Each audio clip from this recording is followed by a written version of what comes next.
Good morning student, विस्तार में आपका स्वागत है। हम पढ़ रहे थे मैट्रिसेस में अपने एडिशन ऑफ मैट्रिक्स पढ़ लिया था। साथ ही साथ किसी मैट्रिक्स को किसी स्केलर क्वांटिटी से मल्टीप्लाई करते हैं वो भी अपन ने सीख लिया था। तो और अपन ने कुछ एग्जांपल किए थे। तो आज अपना एग्जांपल है एग्जांपल 9। देखो क्या दे रखा है एग्जांपल 9 में, find x and y if x plus y दे रखा है 5, 2, 0 और 9। यानी कि अपन को दो मैट्रिक्स फाइंड करनी है, matrix x and matrix y find करनी है, जिसमें से दो मैट्रिक्स का एडिशन दे रखा है, यानी कि दोनों मैट्रिक्स का एडिशन दे रखा है, एक्स प्लस वाई मैट्रिक्स का एडिशन दे रखा है, जिसके एलिमेंट क्या क्या है 5, 2, 0 एंड 9। अगर मैं इसके ऑर्डर की बात करूं तो इसका ऑर्डर क्या है 2 into 2 है। ठीक है। इसी प्रकार एक मैट्रिक्स दे रखी है एक्स माइनस वाई, यानी कि दो मैट्रिक्स का डिफरेंस दे रखा है, उसके एलिमेंट है 3, 6, 0 एंड -1। इसके ऑर्डर की बात करूं तो वो भी 2 into 2 का ऑर्डर है। क्लियर है। अपन को चाहिए एक्स एंड वाई मैट्रिक्स। तो एक्स एंड वाई मैट्रिक्स चाहिए तो सबसे पहले मैं ये दोनों मैट्रिक्स इनको ऐड कर दूंगा। तो मैं क्या करूंगा, मैं ऐड करूंगा एक्स प्लस वाई, इसके साथ ऐड कर दूंगा एक्स माइनस वाई। इतना क्लियर है। तो हमें पता है मैट्रिक्स एडिशन, हम जानते हैं कि मैट्रिक्स का एडिशन कब पॉसिबल होता है, जब उनका ऑर्डर सेम होता है। और जब ऑर्डर सेम होता है तो यहाँ पे ऑर्डर तो सेम है ही, तो उनके क्रॉसपोंडिंग एलिमेंट जो होते हैं उनको ऐड कर देते हैं। क्रॉसपोंडिंग एलिमेंट का मतलब मैंने बताया था कि फर्स्ट नंबर पे जो एलिमेंट होगा, यानी कि फर्स्ट रो फर्स्ट कॉलम पे जो एलिमेंट होगा वो सेम सेकंड वाले मैट्रिक्स पे जो फर्स्ट रो फर्स्ट कॉलम में जो मैट्रिक्स होती है उसके साथ ऐड होता है। तो देखो क्या आ जाता है। तो यहां से देखो y से तो y कट गया, तो यहां से आ गया 2 of x, और देखो 2 of x, तो यहां से क्या आ जाता है 5 + 3, 2 + 6, 0 + 0, 9 + -1। इतना क्लियर है। और ये मैट्रिक्स, तो यहां से जो भी आया अपने पास वो आ गया। 5 + 3 कितना होता है 8, 2 + 6 भी 8 होता है, ये 0 में 0 ऐड करेंगे 0, 9 में से -1 गया तो भी 8 हो गया। इतना क्लियर है। अब 2x है तो 2 डिवाइड में आ जाएगा, तो देखो x इक्वल टू क्या आ जाएगा 1/2, और ये मैट्रिक्स आ जाएगी। तो 8, 8, 0 एंड 8। इतना क्लियर है। आई थिंक इतना समझ में आ गया होगा। अब मैंने बताया था मैट्रिक्स मल्टीप्लीकेशन, तो 1/2 से मल्टीप्लाई कर रहे हैं तो ये हर एक एलिमेंट से मल्टीप्लाई हो जाएगा। क्या हो जाएगा, हर एक एलिमेंट से मल्टीप्लाई। तो ये क्या हो जाता है 1/2, 8 है यहाँ से भी 1/2, 0 है यहाँ पे भी 1/2, एंड ये 8 है यहाँ पे भी 1/2। इतना क्लियर है आई थिंक। और अगर इतना क्लियर है तो बस ये देख लो, तो ये मैट्रिक्स आ गई। 8 को 1/2 से मल्टीप्लाई करेंगे तो 4, यहाँ पे भी 4, 0 और ये भी 4। तो अपने पास जो एक्स मैट्रिक्स आई, एक्स जो मैट्रिक्स आई वो आ गई 4, 4, 0, 4। ये वाली मैट्रिक्स आ गई, और इसका ऑर्डर भी क्या है सेम है 4, 2 into 2। इतना क्लियर है। अगर इतना क्लियर है तो सिंपल क्या करना है अपन को, दो मैट्रिक्स जो दे रखी है x plus y and x minus y, इन दोनों को ऐड करना है। तो वाई से वाई कट जाता है, 2x आ जाएगा। जैसे सिंपल कैलकुलेशन करते थे ना अलजेब्रा में, वो करना है। ठीक है। और फिर जो 1/2 उससे डिवाइड कर देंगे। अब अपन को चाहिए y मैट्रिक्स चाहिए, तो y मैट्रिक्स के लिए क्या कर देंगे, अपने पास जो x मैट्रिक्स आई उसको x प्लस वाई में से माइनस कर देंगे। ठीक है। तो देखो अपने पास जो x मैट्रिक्स आ गई, अपने पास जो x मैट्रिक्स क्या आई, x जो आई मैट्रिक्स वो आई 4, 4, 0, 4, ये आ गई। अब y मैट्रिक्स ये, तो क्या करेंगे अपन, अपने पास जो x प्लस वाई है उसमें से ये वाली x मैट्रिक्स माइनस कर देंगे। तो एक्चुअली में क्या कर रहे हैं अपन 5, 2, 0, 9 में से माइनस कर रहे हैं ये वाली मैट्रिक्स जो अपने पास आई है। तो ये क्या है 4, 4, 0, 4। इतना क्लियर है। अगर इतना क्लियर है तो देखो x से तो x कट गया तो y मैट्रिक्स बच जाएगा, यहाँ पे बच जाएगा ना। ये देखो ये प्लस है ना, तो ये कट गया x से x, तो y मैट्रिक्स बचेगी। y मैट्रिक्स क्या आएगी, अब देखो माइनस, किसी भी दो मैट्रिक्स का डिफरेंस लेते हैं उनके करस्पॉन्डिंग एलिमेंट का डिफरेंस आता है। तो क्या आएगा 5 - 4, 2 - 4, 0 - 0, 9 - 4, ये आएगा। तो देखो क्या आ जाएगा, y अपने पास जो मैट्रिक्स आएगी वो 5 - 4 करेंगे तो 1, 2 - 4 करेंगे तो -2, 0, 9 - 4 करेंगे तो 5। क्लियर है इतना। तो ये अपने पास y मैट्रिक्स आ गई। तो आई थिंक आपको समझ में आ गया होगा। तो ये y मैट्रिक्स हो गई, और यहाँ पे अगर मैं लिखना चाहूँ तो ये x मैट्रिक्स आ जाएगी 4, 404। तो अपने पास एक्स और वाई मैट्रिक्स चाहिए थी, वो अपन को मिल चुकी है। ठीक है, इतना क्लियर है? अगर इतना क्लियर है तो देखो अगला एग्जाम्पल करते हैं। क्लियर है ना? चलो देखो एग्जाम्पल 10 में क्या दे रखा है वो समझ लेते हैं अपन।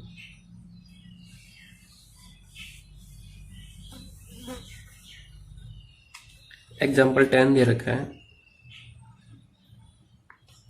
Find value of x and y from the following. क्या बोला है? Find value of x and y from the following. जो भी अपने पास दे रखा है उसमें से एक्स एंड वाई की वैल्यू फाइंड करनी है। फॉलोइंग इक्वेशन बोला है उसने। ठीक है, तो देखो 2 इंटू कर रखा है, फिर है एक्स 5 7 एंड वाई -3। उसको ऐड कर रखा है किसके साथ? 3 माइनस का 4 1 एंड 2 इक्वल टू में है 7 6 15 एंड 14। यही है। तो सबसे पहले हम क्या करेंगे, दो मैट्रिक्स पहले तो स्केलर से मल्टीप्लाई हो रखी है फर्स्ट मैट्रिक्स, उसके बाद में उसके साथ दूसरी मैट्रिक्स ऐड हो रही है और उसके इक्वल में कुछ मैट्रिक्स लिख रखा है। तो यहाँ पे दो कॉन्सेप्ट, तीन कॉन्सेप्ट लग रहे हैं, तीनों के तीनों। क्या क्या? एडिशन ऑफ मैट्रिक्स भी लग रहा है, multiplication of a scalar by a matrix वो भी लग रहा है, और इक्वलिटी ऑफ ए मैट्रिक्स लग रहा है। ठीक है, तो सबसे पहले हमें पता है अपन क्या करेंगे, इसको मैट्रिक्स ये जो है इसको मल्टीप्लाई करेंगे अंदर। तो हमें पता है कि कोई मैट्रिक्स स्केलर से मल्टीप्लाई हो रही थी, उसके हर एक एलिमेंट मल्टीप्लाई हो जाता था, यानी कि अंदर ये जो 2 है वो अंदर जाके मल्टीप्लाई हो जाएगा। ठीक है, 5 into 2 2 into 7 and 2 into y -3। इतना क्लियर है? और फिर ये जो आएगा उसके साथ में ये मैट्रिक्स ऐड करेंगे 3 -4 1 एंड 2, और वो एक किसकी इक्वल हो जाएगी? वो मैट्रिक्स इस वाली में की इक्वल हो जाएगी 7 6 15 एंड 14। आई थिंक इतना क्लियर है। इतना क्लियर है तो देखो क्या आ जाएगा, 2 इंटू एक्स 2x आ जाएगा, 5 इंटू 2 10, 2 इंटू 7 14, ये कितना आ जाएगा 2y -6। और इसको अब आप ऐड कर दो किसके साथ? 3 -4 1 एंड 2, इसके साथ आप ऐड कर दो। तो देखो क्या आ जाता है यहाँ पे ऐड करने पर,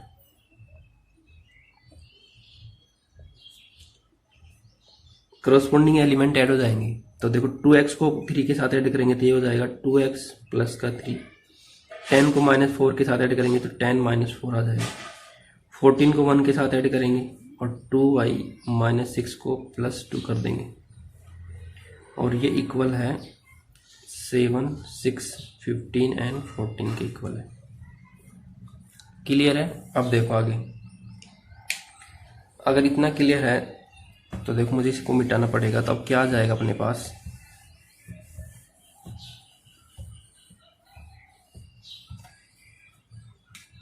अपने पास आ गया 2x plus 3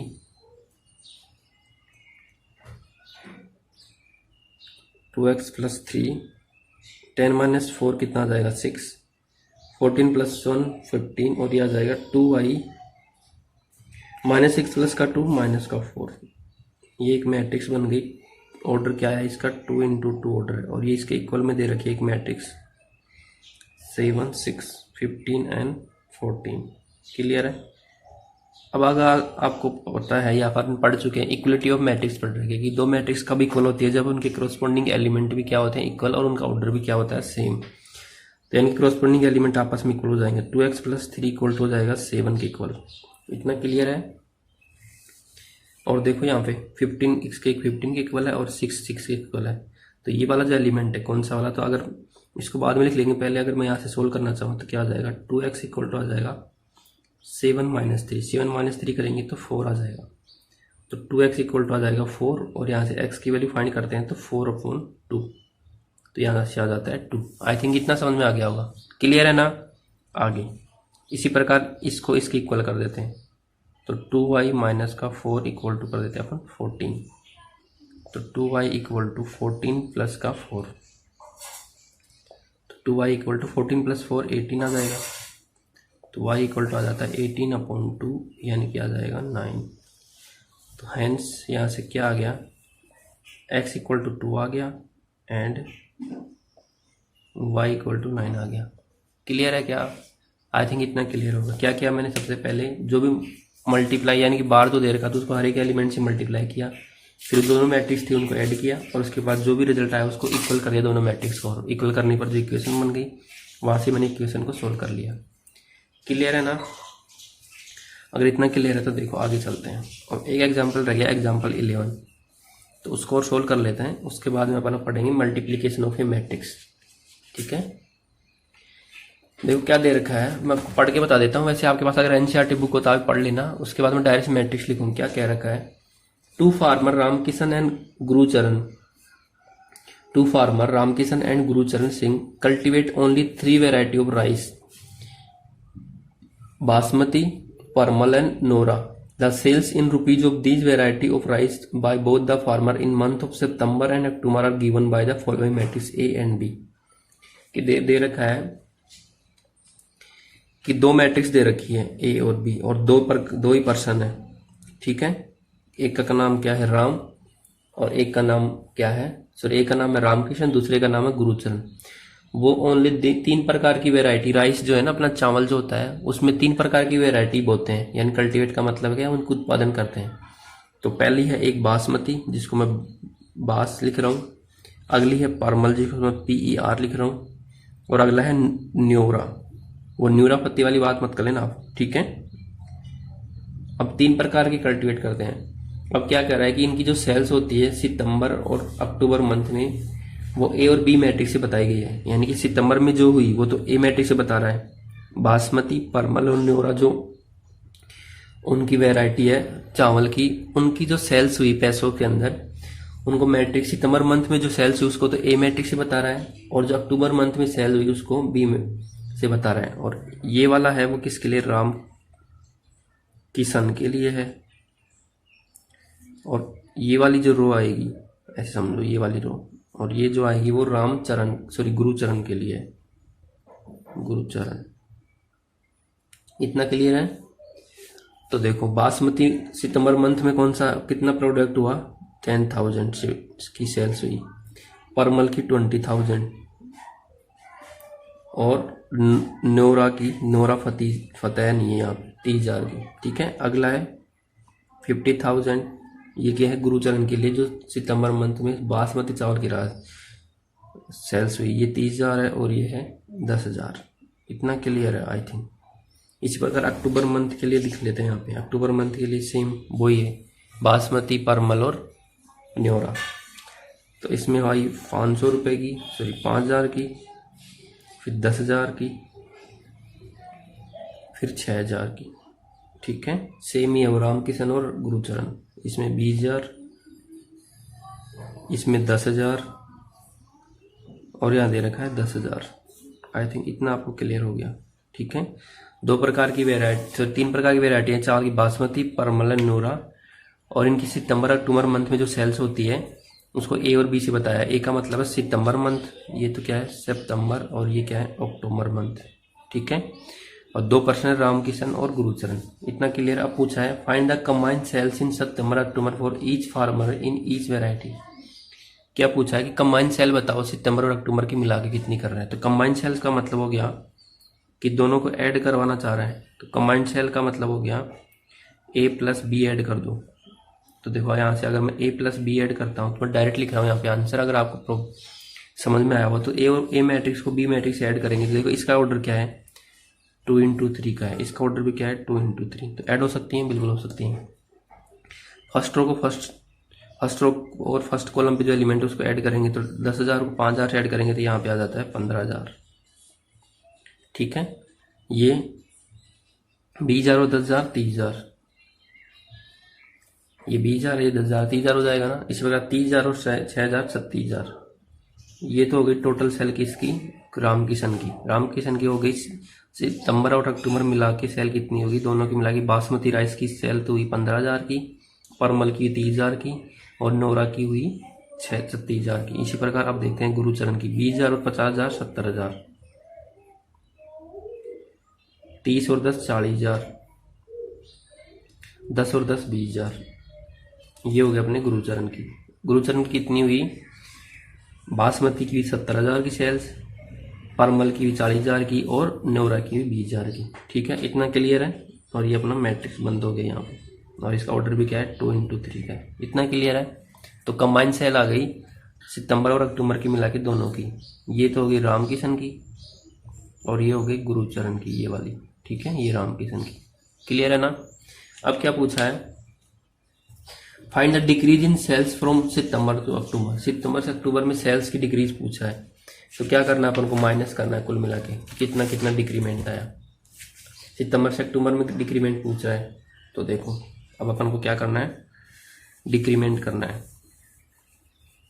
decrease in cell लिखना है। तो देखो क्या लिख देंगे यहाँ पे, सेकंड क्वेश्चन पूछा है डिक्रीज इन सेल, तो A माइनस बी करना है कुल मिला के कि कितना डिक्रीमेंट आया। तो देखते हैं, 10,000 में से 5,000 गया तो 5,000, 20,000 में 10,000 गया तो 10,000, 30,000 में 6,000 गया तो 24,000। अब गुरुचरण के लिए लिख दे, 50,000 में से 20,000 गया तो 30,000, 30,000 में से 10,000 गया तो 20,000, 10,000 में से 10,000 गया तो 0। ठीक है, ये हो गया राम किशन और ये हो गया गुरुचरण सिंह। ठीक है, इतना क्लियर है। अगर इतना क्लियर है तो ये डिक्रीमेंट आ गया कि इतना इतना डिक्रीमेंट। अब पूछा है अगला क्वेश्चन, क्या पूछा है इसी के अंदर, if both farmer receive 2% profit on gross sales, कि हर एक फार्मर को कितना प्रॉफिट मिल रहा है? 2%। Compute the profit of each farmer and for each variety. हर एक फार्मर को 2% का प्रॉफिट मिल रहा है। ठीक है, तो पूछा है कि हर एक फार्मर के लिए और हर एक वेराइटी के लिए बताओ कितना प्रॉफिट होगा। इतना समझ में आ रहा है कि 2% का मतलब है कि 2% ऑफ बी, इसी प्रकार 2% of P, 2% of N. B का मतलब बासमती, पी का मतलब परमल और एन का मतलब नोरा। इतना समझ में आ गया। यानी कि हर एक का 0.2% निकालने का मतलब क्या है कि ये कहना चाह रहा है कि 2% 2/100 मतलब 0.02 से मल्टीप्लाई करना है कुल मिला के अपन। क्लियर है क्या? ठीक है, If both farmers receive 2% profit on gross sales, compute the profit for each farmer and for each variety sold in October। अक्टूबर के लिए और साथ में किसके लिए करना है? सिर्फ अक्टूबर के लिए करना है। ठीक है, इतना क्लियर है। किसके लिए करना है? अक्टूबर के लिए। तो देखिए, तो ये रही अपने पास अक्टूबर की सेल और इसका क्या करना है? 2% ऑफ बी करना है। तो यानी कितना आ जाएगा? 2% को रिमूव करने के लिए क्या करते हैं? 2/100, तो कितना आ जाएगा? 0.02 इंटू बी, यानी कि बी जो मैट्रिक्स है उसको 0.02 से मल्टीप्लाई करना है। इतना क्लियर है। तो देखो यहाँ पे आ जाएगा 0.02 को मल्टीप्लाई करना है 5,000, 10,000, 6,000, फिर 20,000, फिर 10,000, फिर 10,000। क्लियर है। तो देखो मल्टीप्लाई करने पर क्या आ जाता है? 0.02 इधर अंदर मल्टीप्लाई जाएगा, कितना आ जाएगा? यहाँ पे 100 आ जाएगा। ठीक है, इतना क्लियर है। अगर नहीं करना आ रहा है तो देखो इधर कर लो, 0.02 इंटू 5,000 दिखाई दे रहा है ना। तो देखो 5,000 को दो से करेंगे तो 10,000 आ जाएगा। इतना क्लियर है। अब जीरो कितने हटेंगे? 1 और 1 2, ये हट गए। क्लियर है। 2 क्यों हटेंगे? क्योंकि 2 नंबर के पहले डेसिमल है, तो ये हट गया, तो 100 आ गया। इसी प्रकार 10,000 को करेंगे 2 से, तो ये कितना आ जाएगा? 200। वैसे वाला डबल आएगा। ये 5,000 था, 10,000 था, तो 200 आ जाएगा। अब 6,000 है तो 3 दूनी 6, सॉरी 6 दूनी 12, ये कितना आ जाएगा? 120 रुपये आ जाएगा। क्लियर है इतना। इसी अगर 20,000 है तो कितना आ जाएगा? 400, और वापस 10,000 है तो 200 आ जाएगा, और 10,000 है तो वापस कितना आ जाएगा? 200। क्लियर है। तो ये तो प्रॉफिट आ गया राम किशन के लिए। किसके लिए आ गया? राम किशन। ये किसके लिए आ गया? गुरुचरण। तो ये आ गया अक्टूबर मंथ का 2% प्रॉफिट आ गया। तो आई थिंक इतना समझ में आ गया होगा। क्लियर है। अगर इतना समझ में आ गया हो तो इस वीडियो को लाइक करें, चैनल को सब्सक्राइब करें और दोस्तों में शेयर करें। ठीक है। क्लियर है ना? ये क्या किया अपन ने, जैसा जैसा बोला है कंबाइन सेल का मतलब ऐड करना है, और क्या बोला है चेंज इन सेल्स का मतलब क्या बोलना है अपन को, सितंबर से अक्टूबर में कितना चेंज आया उसके लिए डिफरेंस करना है, यानी कि सब्ट्रैक्ट करना है। और 2% प्रॉफिट अक्टूबर मंथ के लिए निकालना है सेल्स के अंदर। तो जिस मंथ के लिए बोले उसी मंथ के लिए निकालना था। अक्टूबर की सेल्स ये दे रखी थी, उसका 2% का मतलब 0.02 से मल्टीप्लाई करना है। ठीक है, नेक्स्ट वीडियो में अपन पढ़ेंगे मल्टीप्लीकेशन ऑफ ए मैट्रिक्स। ठीक है, थैंक यू।